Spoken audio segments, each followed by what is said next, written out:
Okay तो last video में हमने ग्लोबल सेरेब्रल इस्कीमिया देख लिया। बात करते हैं about the focal cerebral ischaemia. तो डिफरेंस यही है कि ग्लोबल सेरेब्रल इस्कीमिया की तो कॉज डिफरेंट है, वो मोस्टली हाइपरटेंशन के नतीजे में होगा, ठीक है। Focal cerebral ischaemia mostly vascular occlusion in the brain की वजह से होता है, ठीक है।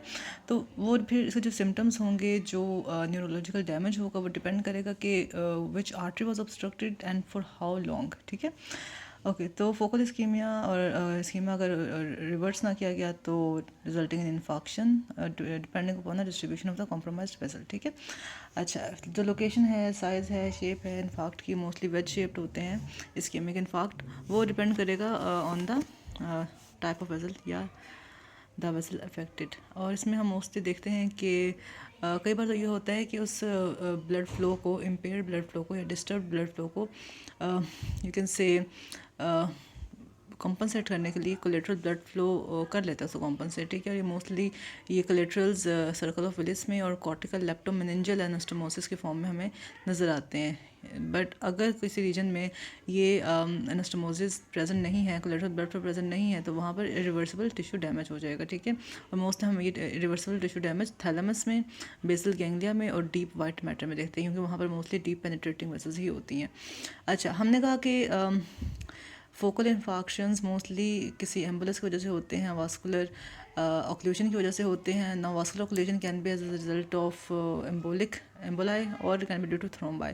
हम ये देखते हैं कि थ्रोम्बाई तो इतने ब्रेन में इटसेल्फ नहीं बनते हैं, लेकिन एम्बोलाई किसी और रीजन से ज़रूर आ सकते हैं। फॉर एग्जांपल पल्मोनरी एम्बुलस, एक तो इट कैन रीच देयर, और it can be myocardial dysfunction की वजह से कोई एम्बुलेंस आ सकते हैं, वेल्वुलर डिजीज़ की वजह से कोई एम्बुलेंस आ सकता है।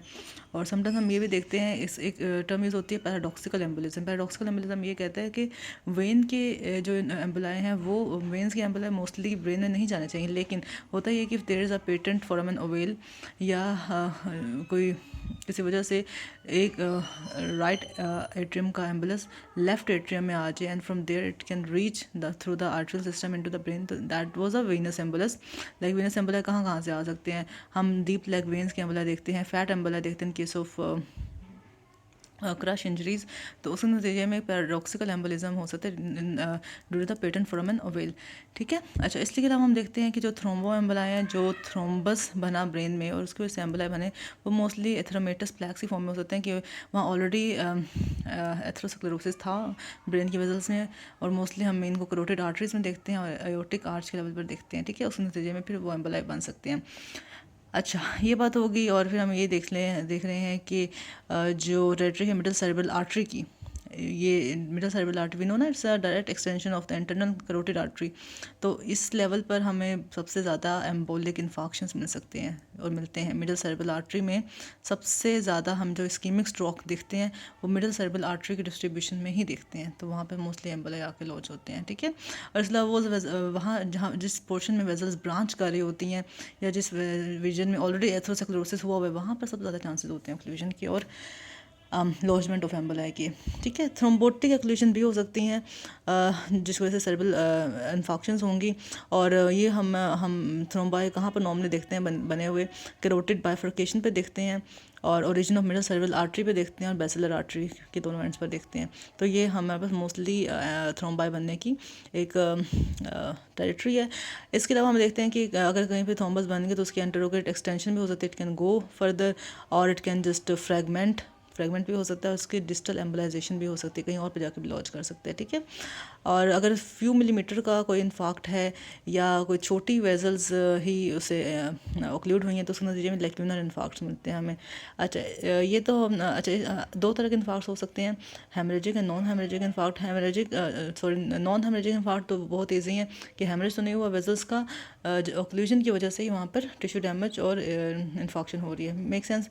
लेकिन अ नॉन हेमरेजिक इन्फाक्ट और an ischaemic infarct can evolve into a haemorrhagic infarct as well, कि वहाँ पर ऑक्लूजन तो हुई थी किसी थ्रोम्बस की वजह से, लेकिन बाद में वो थ्रोम्बस रिजॉल्व कर गया, या due to collateral blood supply वहाँ की ब्लड सप्लाई हमने रिस्टोर कर ली, और उसके नतीजे में जो वहाँ पर ऑक्सीडेटिव स्ट्रेस था या जो वहाँ पर फ्री रेडिकल का डैमेज था, उन्होंने वहाँ पर हेमरेज कॉज करा दिया, और उसके नतीजे में जो एक्सट्रावाइजेशन हुई ब्लड की, उसकी वजह से वहाँ पे हेमरेजिक इन्फाक्शन शुरू होगी। तो नॉन हेमरेजिक इन्फाक्ट क्या रिजल्ट है ना, haemorrhagic infarct due to reperfusion of ischaemic tissues को हम रीपरफ्यूजन हाइपोक्सिया रीपरफ्यूजन इंजरी भी कहते हैं, हाइपोक्सिया रीपरफ्यूजन इंजरी, ठीक है, और ड्यू टू कोलेट्रस और due to the dissolution of emboli.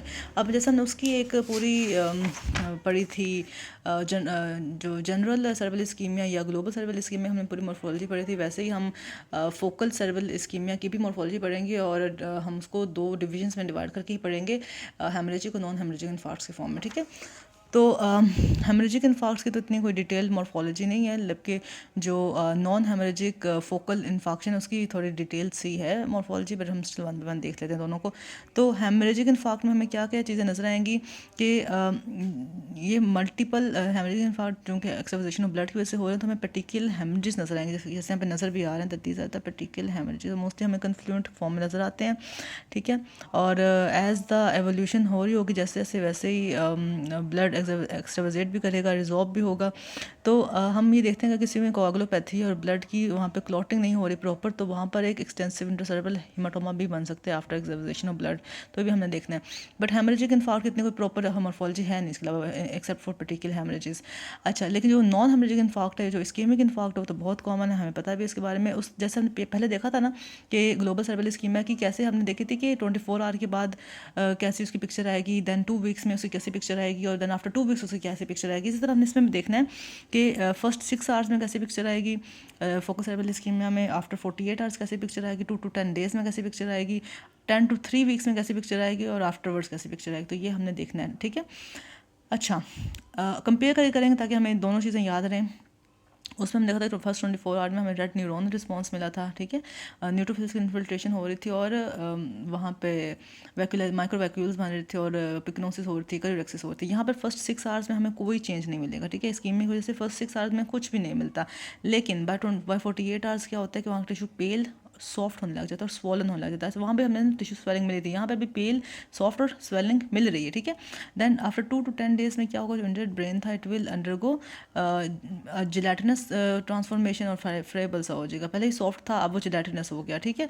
और between 2 to 10 days afterwards 10 days से 2 week 3 तक the brain tissue will undergo liquefactive necrosis, liquefy कर जाएगा और वहाँ पे फ्लूइड फिल्ड सी कैविटी बन जाएगी। तो ये हो गए चेंजेस। फर्स्ट 6 आवर में अनचेंज, 48 आवर्स में सॉफ्ट एंड फ्रेबल, 2 to 10 वीक्स में जिलेटिनस एंड फ्रेबल, ठीक है, सॉरी फर्स्ट 48 आवर्स में स्वॉलन हो जाएगा। एंड डे 10 to week 3 में क्या होगा, उसकी लिक्विफिकेशन शुरू होगा, आफ्टरवर्ड्स फ्लूइड फिल्ड कैविटी। तो ये हमने बात कर ली about the tissue injury in case of a non haemorrhagic infarct. अच्छा, ये इसकी मॉर्फोलॉजी होगी।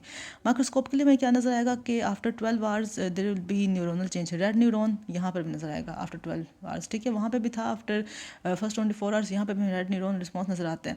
और जो साइटोटॉक्सिक और वेजोजेनिक एडिमा स्वेलिंग वो हमने देख लिया, वहाँ पे अपीयर होती है। और ग्लायल सेल्स मोस्टली एस्ट्रोसाइट्स भी स्वेल करते हैं, और माइलिनेटिव फाइबर्स डिसइंटीग्रेट होना शुरू कर देते हैं। फर्स्ट डेज में तो हमें न्यूट्रोफिल्स की इन्फिल्ट्रेशन नजर आती है, लेकिन after subsequent weeks 2 to 3 weeks में हमें मैक्रोफेजेस की इन्फिल्ट्रेशन नजर आती है। तो हमें पता है कि कौन से एक्यूट टिश्यू इंजरी सेल्स है, कौन से क्रोनिक टिश्यू इंजरी सेल्स हैं, ठीक है। अच्छा, लेटर ऑन क्या होगा कि जो लिक्विफैक्शन हुई उसका नेक्रोस उसको डेफिनेटली उसको रिकवर भी तो करना है ना, उसको लिक्विफैक्शन का, या उसको रिप्लेस भी तो करना है ना किसी टिश्यू से। तो जो लिक्विफैक्शन है it starts to get replaced by the glial cells और द एस्ट्रोसाइट्स, ठीक है, वो उसको रिप्लेस कर लेते हैं।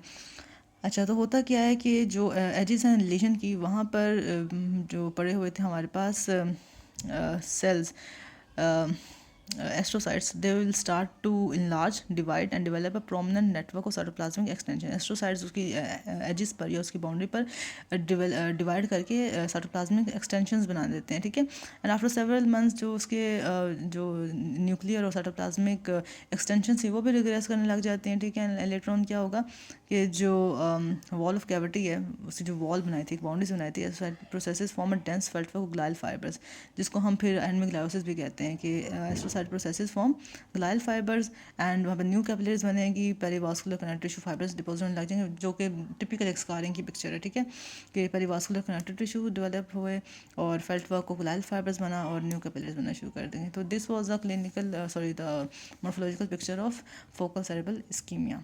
तो I hope it was easy.